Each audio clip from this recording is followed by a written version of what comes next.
بسم اللہ الرحمن الرحیم۔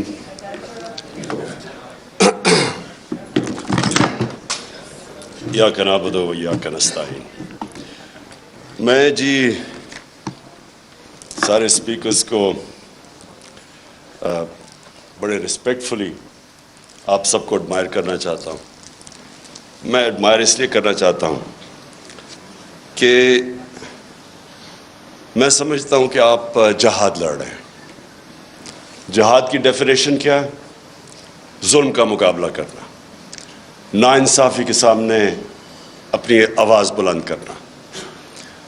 جو ساری انسانی تاریخ آپ اٹھا کے پڑھ لیں تو اس میں ہمیشہ قوموں کی زندگی میں وہ دور آتے ہیں جب انسانوں کو کنٹرول کرنے کی کوشش کی جاتی ہے۔ یہ جس کو ہم ڈکٹیٹرشپس کہتے ہیں، فیشزم کہتے ہیں، بادشاہت، یہ ساری جو آپ انسانی تاریخ دیکھیں تو کوشش یہ ہوتی ہے کہ انسانوں کو، جو اوپر بیٹھا ہوتا ہے بادشاہ یا ڈکٹیٹر، اس کی کوشش ہوتی ہے کہ انسان کی سوچ کو کنٹرول کر لے، اس کے اوپینینز کو کنٹرول کر لے، معاشرے کو کنٹرول کر لے۔ اور وہ کنٹرول کیوں چاہتا ہے؟ وہ معاشرے کی بہتری کے لیے نہیں چاہتا، وہ خود پوری پاور چاہتا ہے کہ وہ انسانوں کے اوپر راج کرے، بلکہ ایک چھوٹا خدا بننا چاہتا ہے، زمین کے اوپر ایک خدا بننا چاہتا ہے۔ اور انسانی تاریخ میں یہ بھی چیز ہے کہ زیادہ تر وہ معاشرے اوپر گئے ہیں جن میں آزادی ہو، آزادی رائے ہو، جو تنقید کو اجازت دیتے ہیں، جو حکمران کی اکاؤنٹیبلٹی کرتے ہیں، اس کا احتساب کر سکتے ہیں۔ اور یہ اگر آپ اسلام کی تاریخ پہلے دیکھ لیں، میں سب سے پہلے تو سے شروع کرتا ہوں کہ ریاست مدینہ کے اندر دو انسیڈنسز ہیں۔ ایک کہ حضرت علی رضی اللہ تعالیٰ ایک یہودی شہری سے کیس ہار جاتے ہیں کیونکہ قاضی ان کی گواہی قبول نہیں کرتا۔ سو اس سے دو چیزیں سامنے آتی ہیں۔ ایک تو مائنورٹیز، اقلیت کی کیا پوزیشن تھی اسلام میں؟ برابر کے شہری تھے۔ اور دوسری یہ کہ عام شہری بھی خلیفہ وقت کے سامنے کھڑا ہو سکتا ہے اور کیس جیت سکتا ہے۔ یہ آج بھی دنیا کے اندر آپ اگر کہیں بھی دنیا کے کوئی بھی ملک لے لیں، آج بھی یہ نہیں پاسبل۔ سو وہ ایک آزاد معاشرے کے اندر ایک قوم اٹھی تھی۔ اور میں اس لیے لوگوں کو بار بار، کیونکہ بڑی بدقسمتی ہے میں جب ایچ کالج، میرے ماں باپ نے اتنا پیسہ خرچ کیا، میں جب وہاں سے نکلا تو مجھے اپنی تاریخ کا کوئی آئیڈیا نہیں تھا، مجھے اسلام کی تاریخ کا آئیڈیا نہیں تھا۔ وہ آہستہ آہستہ میری زندگی میں اپنے تجربے سے میں پھر اپنی زندگی ہمیشہ ایویلیویٹ کرتا رہتا ہوں، اپنی تنقید کرتا ہوں، اپنے آپ کو کوشش کرتا ہوں کہ اپنی غلطیوں سے سیکھوں۔ تو میں نے جب دو معاشرے، برطانیہ جدھر میں نے 20 سال گرمیاں گزاری اور پاکستان، تو میں دونوں معاشروں کو جب اینالائز کرتا رہتا تھا تو میں خود کئی چیزوں کے اوپر کئی نتیجوں میں پہنچا۔ تو وہ جو دور تھا 622 سے لے کے 632 تک، جب ہمارے نبی صلی اللہ علیہ وسلم مدینہ میں آئے اور پھر دنیا سے گئے، اس کے اندر انہوں نے انسانوں کو آزاد کر دیا۔ یہ دیکھیں، یہ جو آزادی صحافت ہے نا، جو فریڈم آف ایکسپریشن ہے، اس سے بڑی یہ ایک حصہ ہے انسان کو آزاد کرنے کا۔ کیونکہ انسان کو ذہنی طور پہ جب آزاد ہوتا ہے تو وہی قومیں اوپر جاتی ہیں، وہ انسان بڑے کام کرتے ہیں، غلام کبھی بڑے کام نہیں کر سکتے۔ اس لیے علامہ اقبال، علامہ اقبال کی آپ شاعری پڑھیں تو وہ غلام مسلمانوں کو جگانے کی کوشش کر رہے تھے، خودی کو اور خودداری کو، جو ان کے کانسیپٹس تھے، وہ لوگوں کو جگا رہے تھے۔ کیونکہ غلامی جو سب سے بری ایک انسان کے اندر چیز کرتی ہے، اس کے اندر احساس کمتری ڈال دیتی ہے۔ مجھے تو بڑی اچھی طرح، ہم جب ایاز امیر کی طرح، ہم بھی پہلی جنریشن ہیں جو پاکستان میں بڑے ہوئے، آپ کو صرف میں غلامی بتاتا ہوں کہ یہ کیا ظلم کرتی ہے ایک انسان کے اوپر، اس کے پوٹینشیل کو کیسے ختم کرتی ہے۔ جمخانہ کلب ہوتا تھا، پنجاب کلب، سندھ کلب، آزاد ہوئے ہم 47 میں، 74 تک سندھ کلب کے اندر آپ پاکستانی کپڑے پہن کے نہیں جا سکتے تھے, آپ کو سوٹ پہننا پڑتا تھا 74 تک. اور خیر سارے انگریزی بولتے تھے جس طرح کے, اور میں نے بتایا اردو جب بولتے تھے تو بلاول کی طرح بولتے تھے, بارش آٹا اپنے وہ جب ویٹر سے بولتے تھے تو کہ ہم شرم آتی تھی اپنے آپ سے. سو یہ غلامی ایک انسان کے ذہن کو ادھر رکھ دیتی ہے کہ وہ اچھا غلام ہی بن سکتا ہے, ہم اچھے سوٹ ہی پہن سکتے ہیں, ہم اچھی انگریزی بول سکتے ہیں. لیکن جو ایکسپلوژن ہوئی تھی مسلمانوں کی, جب ہمارے دنیا کے سب سے عظیم لیڈر نے انسانوں کو ذہنی طور پہ فکری آزادی دی تھی, تو انہوں نے ہر چیز میں دنیا کی امامت کی تھی. سب 200-300 سال تک سارے سائنٹسٹ پاکستان مسلمان تھے. تو وہ جو میری کوشش ہے کہ یہ جو میں حقیقی آزادی کی بات کرتا ہوں, تو میں یہ چاہتا ہوں کہ میری قوم آزاد ہو, اور صرف آزاد قوم اوپر جائے گی.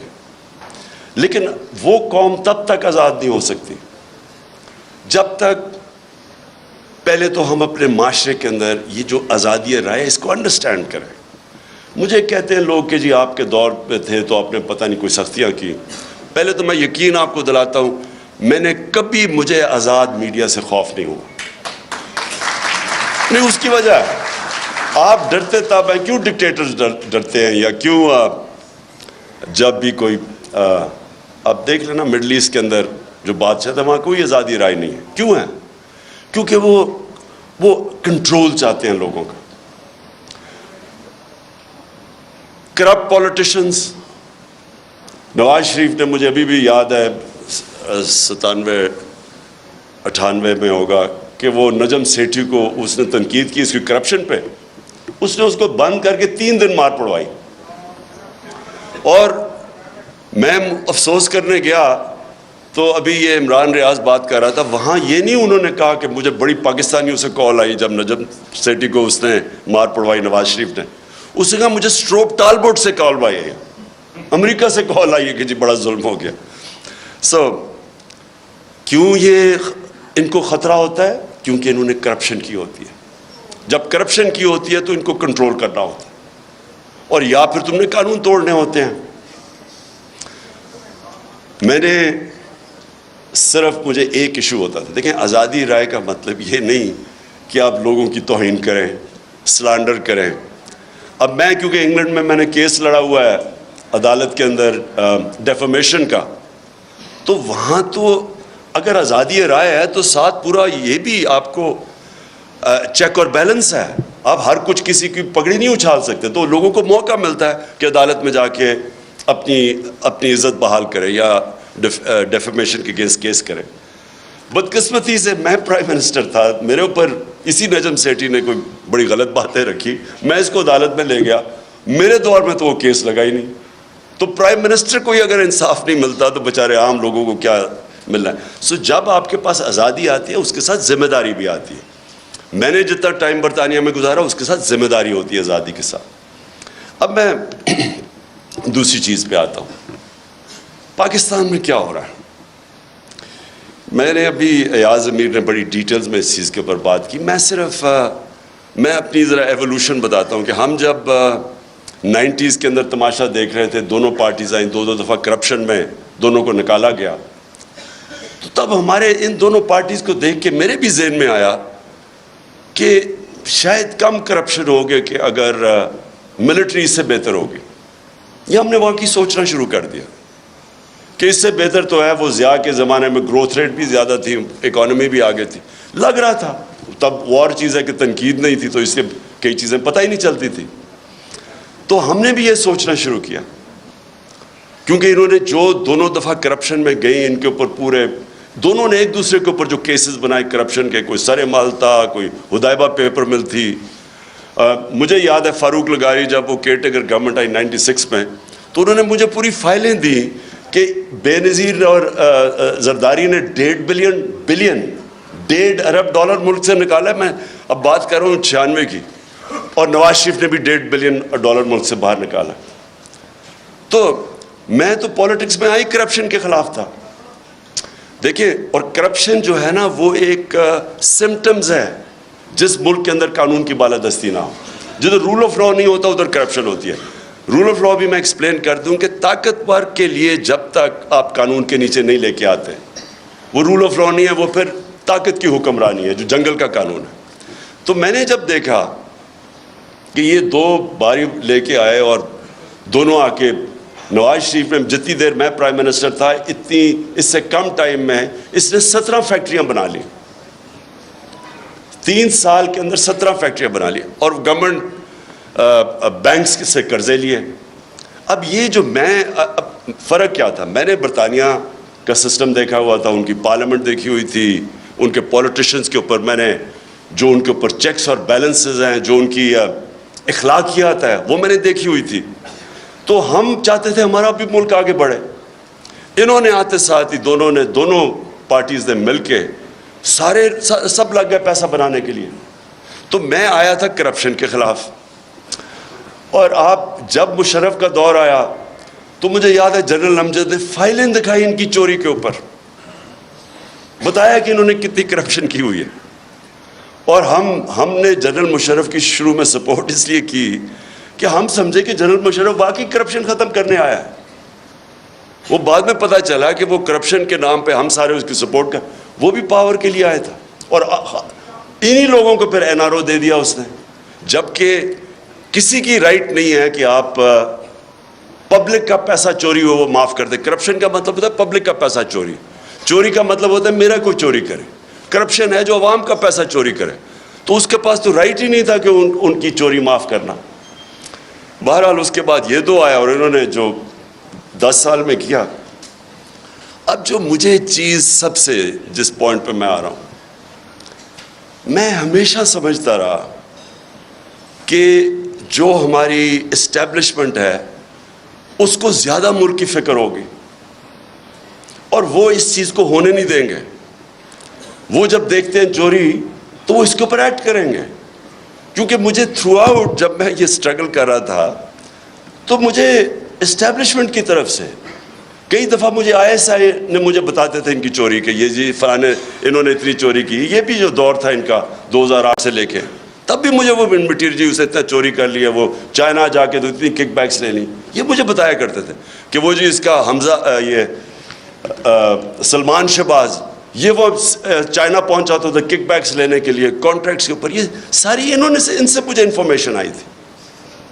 اور جب میں پھر پرائم منسٹر بنا تو سارے کیسز سب کو پتا تھا کہ ان کے کیسز کون سے ہیں, اور بدقسمتی سے جو نیب تھی وہ ہمارے کنٹرول میں ہی نہیں تھی. تو مجھے تب بھی سمجھنا ہے کہ کیسز سارے میچور ہیں, کیوں نہیں پکڑے جا رہے ہیں. تو بعد میں پتہ چلا کسی کا شفقت کا ہاتھ تھا, وہ کبھی ایکسیلیٹر دبا دیتے تھے پھر کبھی واپس آ جاتا تھا. ہم جناب دیکھ رہے ہیں تماشا, گالیاں ہمیں پڑ رہی ہیں کہ جی آپ نے وہ کسی کو نیب میں لے کے جاتے تھے تو مجھے گالیاں نکال کے اندر جاتے ہوئے بھی باہر نکلتے ہوئے بھی. لیکن ہمارا ہاتھ میں میرے ہاتھ میں نیب کدھر تھی. میں تو کہا اگر میرے ہاتھ میں نیب ہوتی تو یہ بڑے آرام سے کم از کم 15-20 لوگوں سے ہم اربوں روپیہ نکال لیتے ان کو جیلوں میں ڈال کے. اچھا اب جناب یہ اپریل میں جو ہوا, میں جو میرے ذہن میں جو شوق ہے, چلیں ہم یہ نہیں کسی کو اکیوز کرتے کہ وہ ایک سازش کا حصہ تھی, لیکن میں یہ سوال پوچھتا ہوں اسٹیبلشمنٹ سے کہ آپ نے ان لوگوں کو کیسے ہمارے ملک کے اوپر مسلط ہونے دیا جبکہ آپ خود ہی بتاتے تھے کہ ان کی کتنی چوری ہے. اس کا تو یہ مطلب کہ چوری آپ کے لیے بری چیز نہیں ہے. اور میں اس لیے ایک ملک میں یہ اپنے دور میں نے شروع کر دیا تھا رحمت للعالمین اتھارٹی بنا کے سیرت نبی اپنے بچوں کو پڑھائیں, کیونکہ جو امر بالمعروف ہے وہ ایک معاشرے کا کارنر سٹون ہوتا ہے. ایک معاشرہ جب اچھائی کے ساتھ کھڑا ہوتا ہے اور برائی کے خلاف کھڑا ہوتا ہے تو معاشرہ فائٹ کرتا ہے برائی, کرپشن کو معاشرہ فائٹ کرتا ہے. لیکن جب آپ برائی کو برائی نہ سمجھیں, کرپشن بری چیز ہی نہیں ہے, چوری بری چیز نہیں ہے, تو محنت کون کرے گا آپ کے معاشرے میں؟ اگر آپ نے معاشرہ اپنا تباہ کرنا ہے, آپ کو کوئی ایٹم بم پھینکنے کی ضرورت نہیں ہے, صرف اخلاقیات ختم کر دیں, اچھے برے کی تمیز ختم کر دیں. مولانا رومی کی بڑی فیمس سینگ ہے, کسی نے پوچھا مولانا صاحب ایک قوم کیسے مرتی ہے؟ انہوں نے 2 درختوں کا بتایا, ایک بڑا خوشبودار اور ایک بڑا برا درخت. انہوں نے کہا جب ایک قوم ان کے اندر فرق کرنا ختم کر دیتی ہے, اچھے برے کی تمیز ختم کرتی, قوم مر جاتی. اس لیے ہی جو مدینہ کی ریاست تھی وہ امر بالمعروف پہ کھڑی ہوئی تھی. سارے معاشرے کو حکم کیا گیا تھا کہ آپ نے برائی کے خلاف کھڑے ہونا ہے. اب میں نے انگلینڈ کے اندر یہ دیکھا ہے, میں امر بالمعروف پہ وہ چل رہے ہیں. آپ کو میں بتاؤں کہ ان کا ایک بہت بڑا نام تھا لارڈ جیفری آرچر, بڑا مارگریٹ تھیچر کا رائٹ ہینڈ, ان کی پرائم منسٹر کا رائٹ ہینڈ آدمی تھا. جب ان کی ساری سوشل کیلنڈر کے اوپر وہ تھا, اس کی ہمیشہ اس کی اخباروں میں اس کی موومنٹس آتی تھی. اس نے ایک عدالت کے اندر اس نے ایک جھوٹ بول دیا, کیس تھا ڈیفامیشن کا, اس نے جھوٹ بول دیا.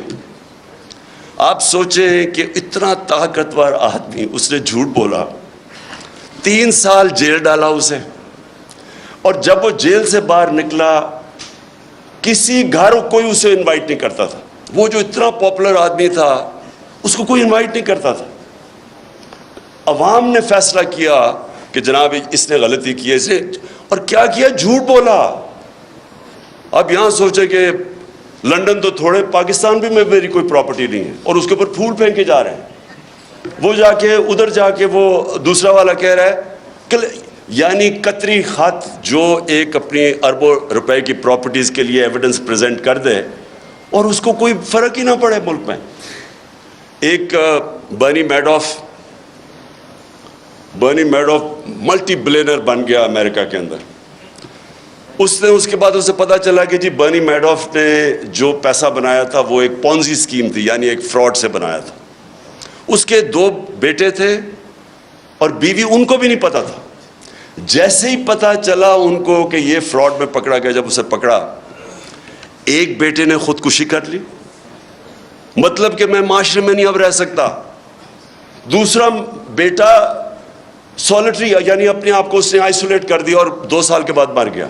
بیوی نے طلاق دے دی, یعنی اس کی اپنی فیملی نے اس کو ڈسون کر دیا. سنگاپور کے اندر 2 لی کوان یو جو سنگاپور کا بڑا اسٹیٹسمن تھا, 2 اس کے وزیروں میں جب کرپشن میں پکڑ گئے خودکشی کر لی. دیکھیں معاشرہ, جب معاشرہ کرائم فائٹ کرتا ہے تب کرائم آپ جیتتے ہیں.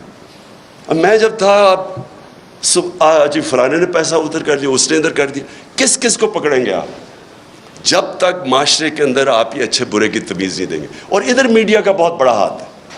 اب مجھے ابھی آپ نے بات کی کہ جی دیکھیں کوئی سچ فلانے کے لیے اور کوئی سچ عمران خان کے لیے, ٹھیک کہہ رہے ہیں, یہ بالکل آپ ٹھیک کہہ رہے ہیں کہ گورننس, کوئی کہے گا کہ عمران خان کی بہتر ہے, کوئی کہے گا کہ شہباز شریف کی بہتر ہے, کہہ سکتے ہیں کیونکہ ڈفرینٹ اوپینینز ہے. کوئی کہے گا کہ اکانومی اس ٹائم میں بہتر تھی, کوئی کہے گا میرے ٹائم میں, یہ بالکل ٹھیک ہے.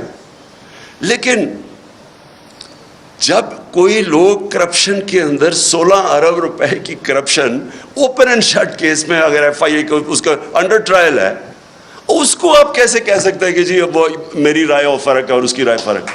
وہ تو اس کا مطلب کہ جب اب نواز شریف جھوٹ بول کے 4 ارب روپے کی پراپرٹیز ہیں لنڈن کے اندر جدھر ہیں, اس کے بیٹے نے ایڈمٹ کیا کہ یہ بینیفیشری اونر ان پراپرٹیز کی مریم نواز ہے. مریم نواز جب چھوٹی تھی, جب پراپرٹیز نہیں, اس کا مطلب نواز شریف کا پیسہ ہے. کیا وجہ ہے کہ آج تک اس کو کئی لوگ لیڈر مانتے ہیں, بلکہ اسکیم پوری ایک کوشش ہو رہی ہے کہ اس کو پاکستان کے اندر ابھی پھر کہ عمران خان کو بھی ڈسکوالیفائی کرو اور پھر کہیں جی اچھا دونوں کو ہم الیکشن لڑنے کی اجازت دے دیتے ہیں, یعنی مجھے اور اس کو ایک ہی جگہ پہ کھڑا کر دیا. اتنے بڑے لٹیرے کو کہ یہ کہہ رہے ہیں کہ جناب عمران خان وہ کیونکہ پتہ نہیں وہ اس کیس کے اندر الیکشن کمیشن کی. دیکھیں یہ ہمارا سب سے بڑا چیلنج ہے, اور ادھر میڈیا کا بہت بڑا رول ہے, بیکاز میڈیا عوام کے اوپینین کو شیپ کرتا ہے. جس طرح کہ اسحاق ڈار جب گیا ہارٹ ٹاک کے اوپر, تو اس نے جو اس کا حال کیا ہے, کوئی بھی ویکنس جس میں ہو, یہ جس کے اوپر کرپشن کی, وہ نہیں جا سکتے میڈیا کے اوپر, وہ چھپتے ہیں میڈیا سے. یا ہر روز شام کو جن کے اوپر اربوں روپے کرپشن کے کیسز ہیں وہ جا کے بٹھا دیتے ہیں ایک بیچارہ پی ٹی آئی کا معصوم سا ہے, وہ بٹھا دیتے ہیں ساتھ, وہ پنچنگ چل رہی ہوتی ہے, تم چور ہو تم چور ہو. سو میری سب سے یہ جو اور اسی کے اوپر میں آ رہا ہوں کہ جب ہماری اسٹیبلشمنٹ کو پتہ تھا ان کی پاس کتنے سال 30 سال سے یہ ملک کو لوٹ رہے ہیں, سارے ان کے پاس کیسز, مجھے انہوں نے دکھایا ہوا. میں سوال یہ پوچھتا ہوں کہ انہوں نے کیسے ان کا راستہ نہیں روکا؟ اگر ملک کی فکر ہے تو کیسے آپ ان کو اجازت دے دیتے ہیں؟ ایک تو ہمیں پتہ ہے کہ امریکہ کا انٹرسٹ, امریکہ کی جو پالیسی ہے وہ اپنے انٹرسٹ پروٹیکٹ کرتے ہیں. ان کا ہے کہ جی وہ پاکستان ہمیشہ ایک ٹیلی فون کرو تو جو کام کروانا چاہے یہاں سے کرنے کے لیے تیار ہیں. اس کا یہ نہیں مطلب کہ اگر آج میں کہتا ہوں کہ بیسز نہیں دے رہے ہیں یا میں کہتا ہوں میں نے روس جا, یہ نہیں کہ میں اینٹی امریکن ہوں. میں ان کا اپنا انٹرسٹ ہے, ہمارا کام ہے اپنے لوگوں کے انٹرسٹ پروٹیکٹ کرنا, یہ اینٹی نہیں ہے. لیکن ان کو اتنی عادت پڑی ہوئی ہے یہاں کہ یہ ہاتھ باندھ کے سامنے کھڑے ہو جاتے ہیں. تو میں یہ مجھے ایشو ہے کہ کیسے ایک باہر سے, ہمیں پتہ ہے ڈونلڈ لو, وہ تو سب کے پاس, اس کا جو سائفر تھا وہ تو سب کے پاس ہے, وہ تو آرمی چیف کے پاس بھی گیا تھا, پریزیڈنٹ پاکستان کے پاس بھی گیا, میرے پاس آیا, فورن آفس کے پاس. تو وہ تو ہمارے پاس پتہ تھا کہ وہ ایک انڈر سیکرٹری کہتا ہے کہ عمران خان کو اگر نہیں ہٹاؤ گے تو کانسیکوینسز ہوں گے پاکستان کے لیے. لیکن میں حیران ہوں کہ جب یہ بھی پتہ تھا کہ باہر سے سازش ہے, یہ بھی پتہ تھا کہ ہمارے لوگوں کو پیسے دے کے خریدا جا رہا ہے, اور یہ بھی پتہ تھا کہ چور ریپلیس کرنے والے ہیں جن کے اوپر کرپشن آپ کے دور میں کیسز بنے ہوئے ہیں, پھر کیسے ان کو اس ملک پہ مسلط ہونے دیا؟ کیونکہ اسٹیبلشمنٹ کے پاس پاور ہے, ان کے پاس اس وقت سب سے زیادہ پاور ہے. تو پاور کے ساتھ ذمہ داری آتی ہے. یہ نہیں ہو سکتا کہ پاور آپ کے پاس ہے اور ذمہ داری کسی اور کے پاس ہے. اتھارٹی اور پاور ساتھ ساتھ جاتے ہیں. جب یہ اوپر آئے ہیں تو آپ جتنا مرضی کہیں ہم نیوٹرل ہیں, جو مرضی آپ کہیں ہم نیوٹرل ہیں, تاریخ کے اندر لوگ آپ کو بلیم کریں گے یہ جو ملک کے ساتھ کیا ہے. یہ جو اوپر آ کے اوپر بیٹھے ہیں, تاریخ لکھی جا رہی ہے پاکستان کی کہ کیسے آپ نے ان لوگوں کو ہمارے پر مسلط ہونے, اور جو 4 مہینے میں ہوا ہے پاکستان کے ساتھ, ان 4 مہینے میں جو مہنگائی کے اوپر سپوزٹلی آئے تھے اور آج جو مہنگائی ہے. اور میں آخر میں اب بات کرتا ہوں, اب کوشش کیا کی جا رہی ہے؟ پہلے ان چوروں کو مسلط ہونے دیا, ان کی کوشش یہ تھی کہ اچھا جی وہ ہٹائیں گے, جب یہاں تو گورنمنٹ جب ہٹتی ہے لوگ مٹھائیاں بانٹتے, وہ نہیں ہوا, پبلک نکلا ہی سڑکوں پہ. کبھی پاکستان میں اس طرح پبلک نہیں نکلی. اور اس کے بعد جو 17 جولائی کا بائی الیکشن ہوا وہ ایک اور شوق مل گیا. جب الیکشن کمیشن بھی ملی, انتظامیہ بھی, یہاں بڑا مشکل ہے, یہ تو ایکسپرٹس ہیں دھاندلی کے, تو ادھر بھی جیت گئی تحریک انصاف.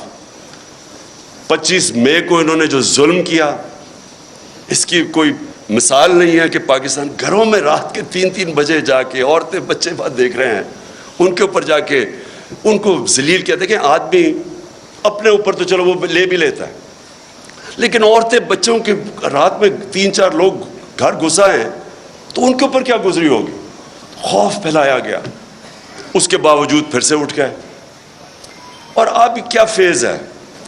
یہ فیز ہے سائیکولوجیکلی اس ملک کو ایسا دبایا جائے کہ ہم بھیڑ بکریوں کی طرح یہ تسلیم کر لیں جو اوپر سیٹ اپ آیا ہوا ہے.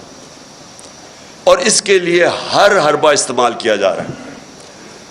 سوشل میڈیا کے لوگوں کو جس طرح اٹھایا جاتا ہے, کئیوں کو اٹھا کے پھر جس نے کوئی فوج کے خلاف ٹویٹ کی ہو اسے کہتے ہیں, اسے پہلے اٹھا لیتے ہیں, پھر کہتے ہیں اچھا یہ نہیں کہ میرے سے معافی مانگو, کہو کہ یہ عمران خان نے کہا میرے ان کے خلاف ٹویٹ کروا.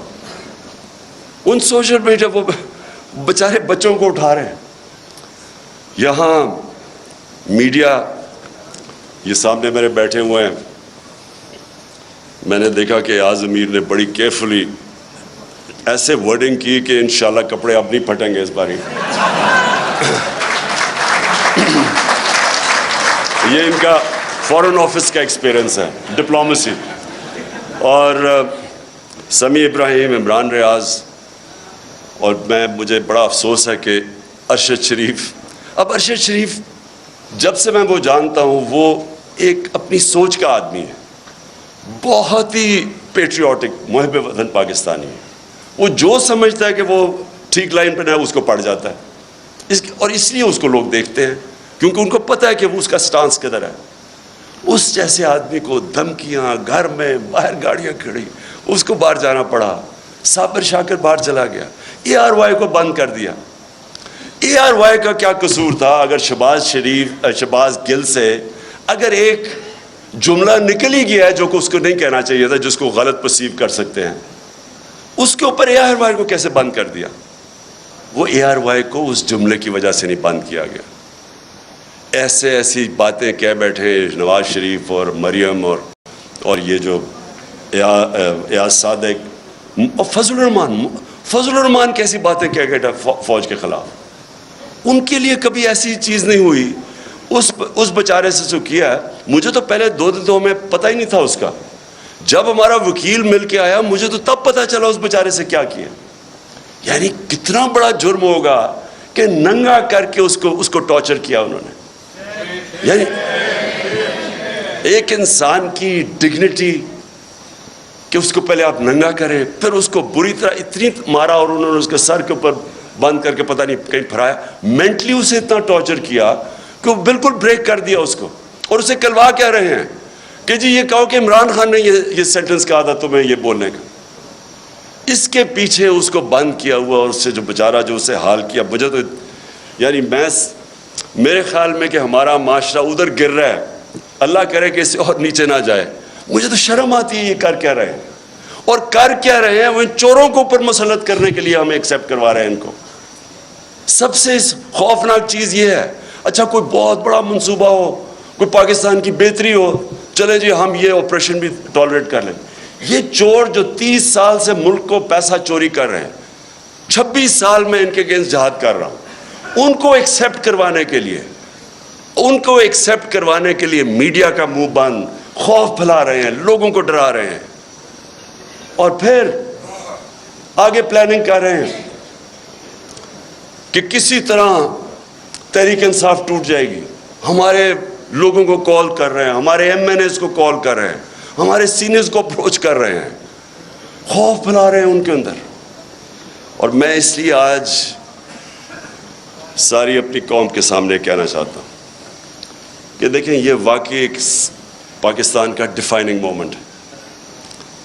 میں پھر سے کہوں گا کہ آز امیر اور میں, ہماری وہ جنریشن ہے جو پاکستان کے ساتھ بڑی ہوئی ہے. میں نے کبھی اپنی قوم کے اندر یہ شعور نہیں دیکھا, ایسی بیداری نہیں دیکھی. فیملیز رات کے 12 بجے تک جلسے اٹینڈ کر رہی ہیں. میں جب انہوں نے جب 25 مئی کو یہاں ظلم کیا تو ہم بڑی وہ کنٹینر میں آہستہ آہستہ جب آ رہے تھے, صبح کے 6 بجے 7 بجے سڑکوں کے اوپر لوگ کھڑے ہوئے تھے, اور فیملیز اور بچے لوگوں نے اٹھائے ہوئے. یہ کوئی بھی, میں یہ چیلنج ان کو کرتا ہوں, آپ جو مرضی کر لیں, جتنا مرضی خوف پھیلا لیں, یہ جو اس وقت اس ملک میں بیداری ہے اور یہ جو قوم اٹھ رہی ہے, آپ کچھ بھی نہیں کر سکیں گے. آپ جو مرضی کر لیں, یہ قوم, یہ جو بیداری کا اور شعور کا جن ہے, یہ کبھی بوتل میں آپ واپس نہیں ڈال سکتے. اور جتنا آپ اس کے اوپر آپریشن کریں گے اور جتنا لوگوں کے اوپر ظلم کریں گے, اسے شہباز گل سے پوچھ رہے جی عمران خان کھاتا کیا ہے, پہلے تو اسے کہہ رہے ہیں کہ عمران خان کے خلاف سٹیٹمنٹ دو, پھر کہتے کھاتا کیا ہے. میں آپ سب کو بتانا چاہتا ہوں کہ یہ ایسے نہیں وہ پوچھ رہے کھاتا کیا ہے کہ ان کو میری ڈائٹ کی اتنی فکر نہیں ہے.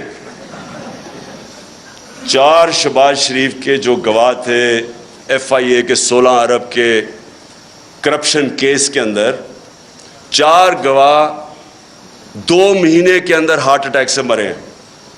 ان کو کھانے کا ہی پتا تھا کہ وہ کھاتے کیا ہیں. اس کا جو انویسٹیگیٹر تھا ڈاکٹر رضوان FIA کا, وہ ہارٹ اٹیک سے مرا.